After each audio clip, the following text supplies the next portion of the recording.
Assalamualaikum warahmatullahi wabarakatuh. Pemirsa TV 10, kembali Carla Ratna menjumpai Anda lewat Bincang Psikologi.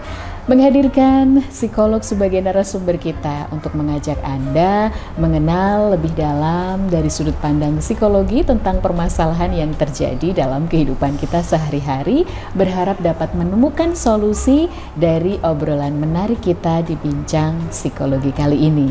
Baik, telah hadir bersama kita kali ini narasumber kita, beliau adalah Bunda Tarika Isnaning Tias, Magister Psikologi, psikolog. Halo Bunda. Iya. Selalu tampak fresh Bunda setiap ketemu Bunda Tarika. Ceria selalu ya. Ceria selalu. Baik. Dan di kesempatan kali ini Bunda, satu tema yang akan kita angkat adalah tentang menjadi sahabat buah hati. Iya, Nah, betul. menjadi sahabat buah hati, padahal kapasitas kita adalah sebagai orang tua ya. Iya. Iya. Bisa jadi karena hubungan kekeluargaan, kemudian usia dan juga cara pandang, ini biasanya akan membuat jarak sendiri antara orang tua dengan anak untuk menjadi sahabat. Iya, Nah, betul. silahkan Bunda, gimana sih atau apa sih sebenarnya yang kita dapat saat kita menjadi sahabat untuk buah hati kita? Oke, kira-kira kalau kita berbicara sahabat, Mm-mm. kira-kira menurut pengertiannya Kak Nana apa? Kalau sahabat itu seperti apa? Sahabat itu otomatis yang sefrekuensi, Iya, betul. bisa ngertiin kita, Iya. bisa jadi tempat curhat, Nah, saling iya. support. Iya, betul. Apalagi Bun? Iya, berarti kan itu kan ada istilahnya ada kehangatan di situ, saling support. Kemudian kalau sahabat kan apa aja nih yang kita bicarakan, Bisa pasti ngobrolin apa iya, aja. Oh pasti iya. ada keterbukaan di situ. Nah, gimana sih caranya biar kita menjadi sahabat nih buat buah hati kita? Nah, seperti itu ya. Nah, yang perlu kita kenali dulu adalah yang pertama kali adalah apa yang dilakukan orang tua itu pasti akan ditiru nih sama anak. Nah, apalagi ini anak usia dini. Anak usia dini itu kan bisanya melihat ya dari lingkungan lingkungan sosialnya dia, lingkungan rumahnya dia. Makanya otomatis ketika apa yang dilihat anak kecil nih, anak usia dini ini pasti itu yang ditirukan. Nah, makanya kita harus nih kayak menjadi sahabat tuh gimana ya caranya dia biar memancing nih anak bisa terbuka sama kita. Pastinya ada satu, perlu kehangatan dulu nih, kehangatan untuk istilahnya biar enak ngobrolnya gimana, cara berkomunikasinya gimana yang efektif. Nah, seperti itu Kak Nana. Padahal Bunda, kalau namanya orang tua dengan anak, apalagi anak tadi dikatakan usia dini, berarti itu kan Iya. usia-usia yang balita. Iya. Balita gitu Iya, ya. Ini balita usia-usia yang, golden age ya, Iya, usia betul. keemasan. Iya. Nah, susah kan Bun mau komunikasi dengan, Iya. meskipun kita sudah berkomunikasi sejak anak itu di dalam kandungan, Iya, betul. akan tetapi kan untuk berkomunikasi dengan anak-anak ini untuk saling memahami, Iya, otomatis betul. komunikasi kan dua arah ya. Iya, Nah itu betul. kan susah. Nah Iya. gimana ini caranya berkomunikasi atau menjadi sahabat anak Oke. kalau komunikasinya itu biar terjalin dengan Oke, baik? baik. Yang pertama adalah kita harus tahu bahwa kita harus memahami perasaannya anak. Nah, kan bisa dari kalau mungkin kita kalau masih kecil nggak bisa ya Mengungkapkan perasaan. mengungkapkannya. Mungkin bisa dari tangisannya. Mungkin kalau tangisan berarti dia ada nih nggak nyaman. Nggak nyaman. Ya, seperti itu. Kemudian kalau sudah usia yang mungkin 2 tahun ke atas, dia sudah bisa diajak berbicara. Yang penting ada itu sudah diajak nih bisa kita komunikasi. Sebenarnya dari kandungan pun sudah itu Diajak kan kita komunikasi sudah ya, dibiasakan, dielus-elus perutnya, mau diajak kemana iya, gitu ya. dia kita ini kan sudah bisa ya diajak komunikasi sebenarnya dan Cuman kan satu arah. Iya, tapi kan sebenarnya anak itu juga paham dan merekam apa yang apa yang kita katakan gitu. Kadang meresponnya dengan tendangan Iya, gitu kalau masih dalam betul, kandungan ya. betul. Nah, kalau misalnya di usia ini, di usia balitanya ini, Iya, oke. Berarti kan bisa yang pertama adalah kita pahami dulu perasaan anak. Nah, pahami perasaan anak. Nah, ada nih caranya memahami anak itu bagaimana?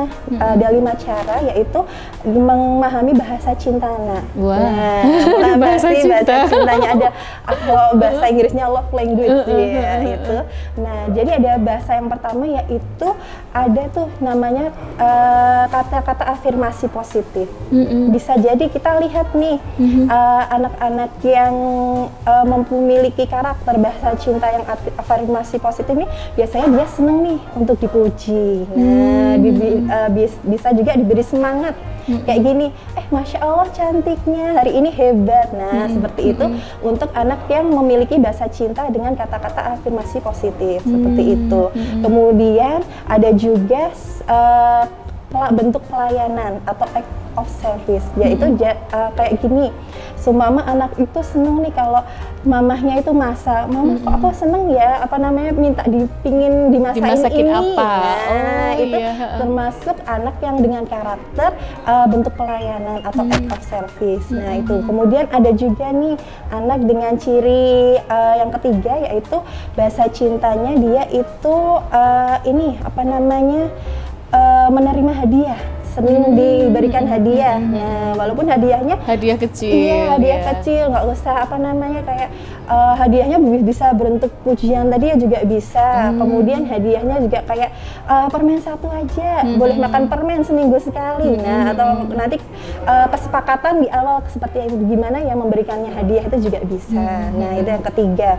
Kemudian ada juga lagi quality time. Atau jadi kayak anak itu lebih seneng kalau dia itu berkumpul bersama dengan keluarganya, jalan-jalan walaupun cuma di depan rumah, tapi yang penting sama keluarganya. Nonton TV bareng didampingi orang tua aja itu sudah menurut mereka tuh sudah istimewa sekali. Karena mengingat kesibukan orang tua masing-masing mungkin ya. Jadi buat anak itu istimewa. Oh, ini termasuk juga bahasa cinta. Iya, bahasa cinta quality time-nya. Nah, seperti itu ya. Kemudian kenapa kok bahasa cinta ini kok diperlukan? Karena ketika kayak kita aja sering nggak kalau seumpamanya ada orang tidak mengerti kita jadi uring-uringan.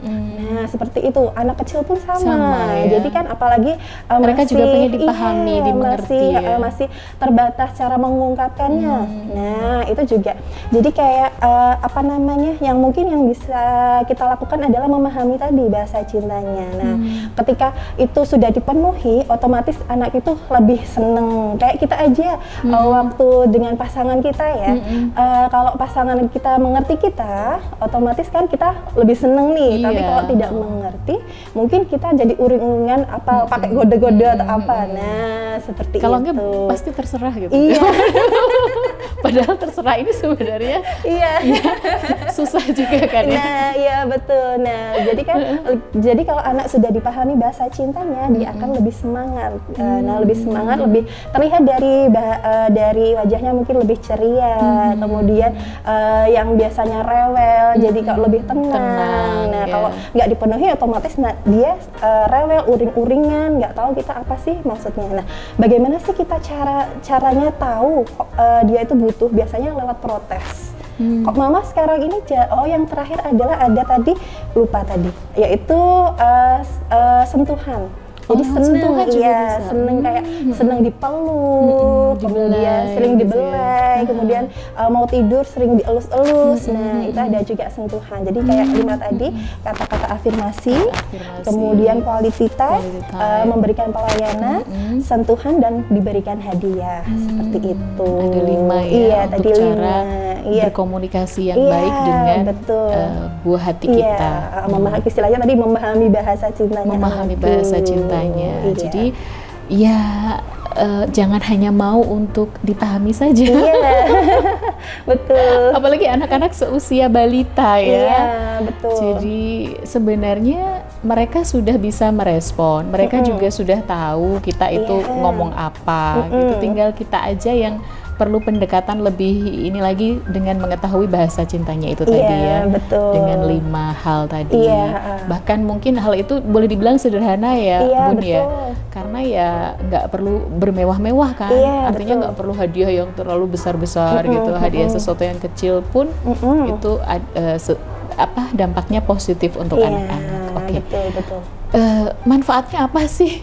Oke, Kenapa kita harus bisa berkomunikasi dengan baik dengan anak-anak atau menjadi sahabat ini? Sebenarnya kenapa sih Bunda? Iya, manfaatnya itu nanti ke depannya ya kan, istilahnya kalau masa usia dini ini kan pondasi ya, pondasi apa yang anak ya tadi seperti yang dikatakan Kak Nana tadi ya, apa yang diserap, apa yang dilihat di masa golden age-nya itu kan jadi pondasi dia untuk melanjutkan perkembangan nih ke masa yang depannya. Kalau kita sudah menjadi sahabat anak di usia dini, nanti juga ke depannya dia enak nih buat cerita, buat sharing.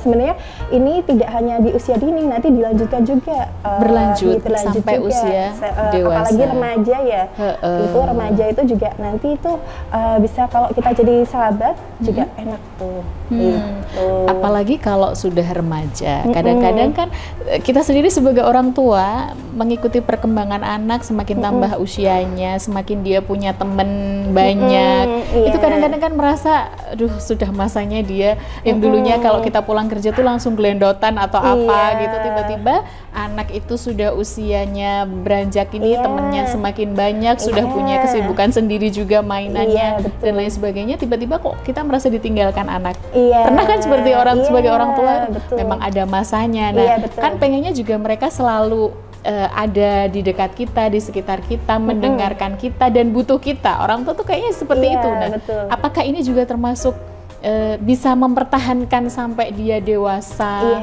Bukan berarti bergantung pada kita, tapi setidaknya tidak lepas dari apa ya, dari pengawasan kita gitu. Itu apakah juga termasuk? Iya, salah satu ini kan jangka panjangnya. Jangka panjangnya. Dari kita kan maksudnya di usia dini kan pondasi dulu. Ketika kita sudah bisa membuat nyaman di usia mungkin yang di sini balita, kemudian usia sekolah dasar, kemudian SMP, SMA, dan nanti sampai dia ini kan tetap ya kalau orang tua kan istilahnya seumur hidup dan selalu untuk terbuka istilahnya dari fondasinya itu ada di usia dini dulu ini. Ketika kita berhasil nih berkomunikasi dengan baik di usia dini ini, makanya insya Allah kedepannya perkembangannya semakin baik. Wah, luar biasa sebenarnya. Seru untuk kita ikuti sih obrolan kita, tapi harus terjeda dulu ya Bunda. Nanti kita akan segera kembali lagi dalam Bincang Psikologi, tetap di TV 10.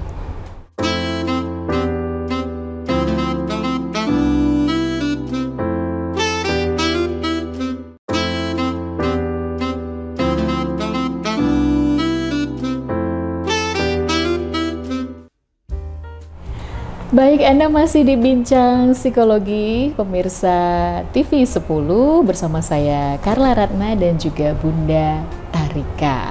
Bunda, kita lanjut lagi ya obrolannya. Kalau ngomongin buah hati itu seru banget ya Bun ya, dan nggak pernah ada habisnya. Soalnya pengen tahu dari masa ke masa, baik itu pertumbuhannya secara fisik maupun psikis, ini butuh perhatian ekstra luar biasa dari orang tua, karena semakin complicated kan, semakin gede semakin complicated. Padahal kita harus punya fondasi dulu ya, fondasi dulu membangun komunikasi yang baik dengan anak. Nah, yang susah kan gimana cara berkomunikasi dengan baik dengan anak kan ya. Karena komunikasi seperti yang tadi kita sampaikan bahwa itu harus dua arah, dari kita ke orang tua, ke anak, dan anak ke orang tua kan. Nah, gimana ini Bun berkomunikasi yang baik dengan anak ya? Yang pertama yang perlu dilakukan adalah kita dalam keadaan tenang dulu.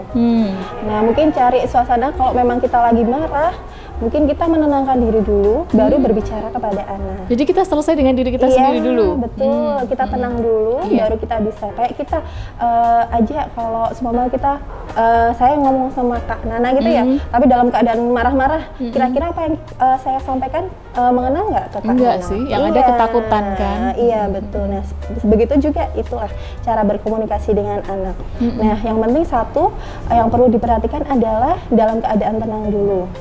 Terus kemudian validasi perasaannya anak. Kemudian apakah memang dia memang semua habis dari tadi marah-marah nih, dia kok ditanya dulu, kok adik marah-marah kenapa?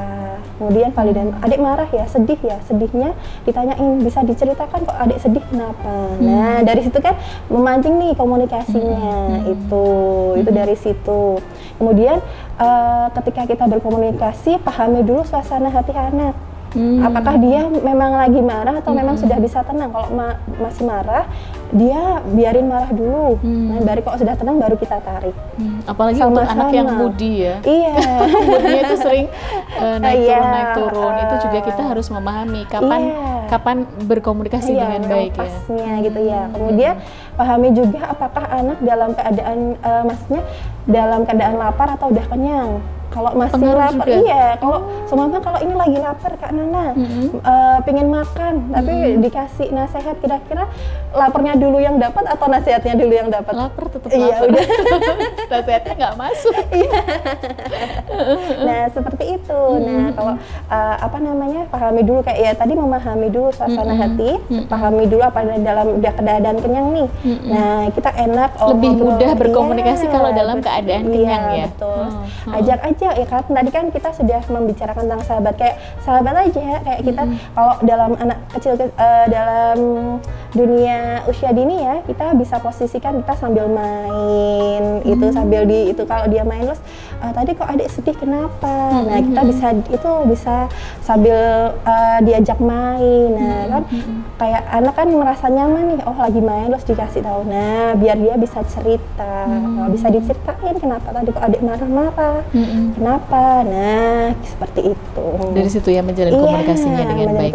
Terus kalau misalnya kita nggak bisa menjalin komunikasi dengan baik, dampaknya apa ini Bunda? Dampaknya nanti bisa nih kayak mungkin dia malah lebih nyaman bercerita sama yang lainnya. Nanti kayak semama lebih istilah gini. Nanti mungkin kalau ini belum selesai ya, mungkin di usia selanjutnya dia lebih seneng nih nyaman bercerita sama temennya daripada sama orang tuanya sendiri.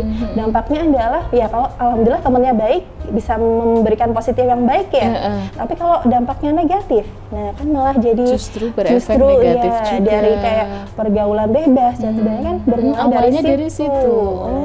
Jadi kan ya, tidak terjalinnya komunikasi dengan baik itu dalam keluarga. Kemudian anak merasa kayak rumahnya itu dalam tanda kutip kayak nggak nyaman buat dia. Nah, padahal kan akan nyari di luar. Akan nyarinya di luar seperti itu. Ada nggak tips untuk berkomunikasi dengan baik dengan Bu Hati ini, Bu? Ya. Kalau untuk untuk perempuan ya, kita harus eye contact. Jadi jadi kayak tadi sebenarnya pahami perasaannya, kemudian lihat suasana hatinya, terus ditatap matanya gitu, terus kayak mungkin dalam keadaan yang santai juga, kayak di ruang keluarga, terus tadi hari ini ngapain aja, setiap dari pulang ke rumah dipancing nih, hari ini ngapain aja gitu, bisa cerita, yang penting anak itu mau cerita aja. Beri terus yang tadi juga pahami bahasaan yang 5 bahasa cinta itu juga harus dipahami. Nah seperti itu. Itu. Bunda, kalau saya melihat ya sekarang ini, bukan hanya sekarang sih sebenarnya, banyak anak-anak yang justru lebih mendengarkan orang lain, terutama guru ya kadang-kadang daripada mendengarkan orang tua. Pernah nggak ngadepin kasus yang seperti itu? Anak saya itu kok lebih mendengarkan gurunya ya ketimbang saya gitu. Itu yang cerita juga itu ada. Solusinya gimana itu? Mungkin kita cari tahu dulu lingkungan di rumahnya itu seperti apa ya. Jadi kok apa sih yang membuat anak itu tidak nyaman bercerita dengan orang tuanya, kok malah lebih istilahnya kalau dalam bahasa Jawa manut sama gurunya daripada sama orang tuanya. Nah itu kita harus cari tahu apakah memang tadi komunikasinya memang di rumah itu kurang baik, ataupun bisa aja nih di rumah itu kayaknya cuma dimarahin, datang dimarahin terus akhirnya kalau bukannya malah nurut malah ini ya.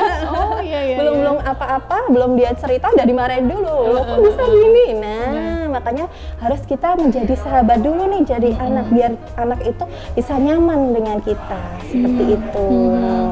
Jadi untuk ini ya tetap harus ini biar mereka nyaman dengan kita ya. Iya betul. Jangan sampai jadi terus ngiri sama gurunya, sama orang lain. Kenapa kok anakku lebih nurut sama gurunya? Iya betul. Oke. Mungkin juga dari dampak dari komunikasi yang kurang baik juga ya, anak ini menjadi pemarah. Tadi disampaikan kalau ada yang uring-uringan atau apa, ini gimana nih? Apakah komunikasi ini juga bisa menenangkan anak-anak itu sendiri? Iya, betul. Kalau ketika anak marah, jadi kayak gimana menghadapi anak yang marah ya. Jadi kita biarkan dulu dia beri kesempatan. Mungkin kalau anak kecil itu karena dia mungkin ada keterbatasan ya, mungkin dia bilang apa tapi belum bisa bicara, akhirnya dia uring-uringan. Iya, belum bisa menyampaikan sebenarnya apa yang dirasakan ya. Nah, bisa tanya mungkin nganggapnya kita, oh kok ini kok marah-marah terus kenapa? Nah gitu. Jangan-jangan mamanya malah marah, kok kamu marah-marah jadi ketika marah. Nah makanya dari situ tuh kita harus biarkan dulu dia, beri waktu dulu ya untuk meluapkan rasa. Oke, yang penting adalah kita berada di sini. Oke, mama temenin adik sampai tenang. Seperti itu, adik sampai tenang, kita temenin dulu, baru kita validasi dulu. Istilahnya apa ya, perasaannya.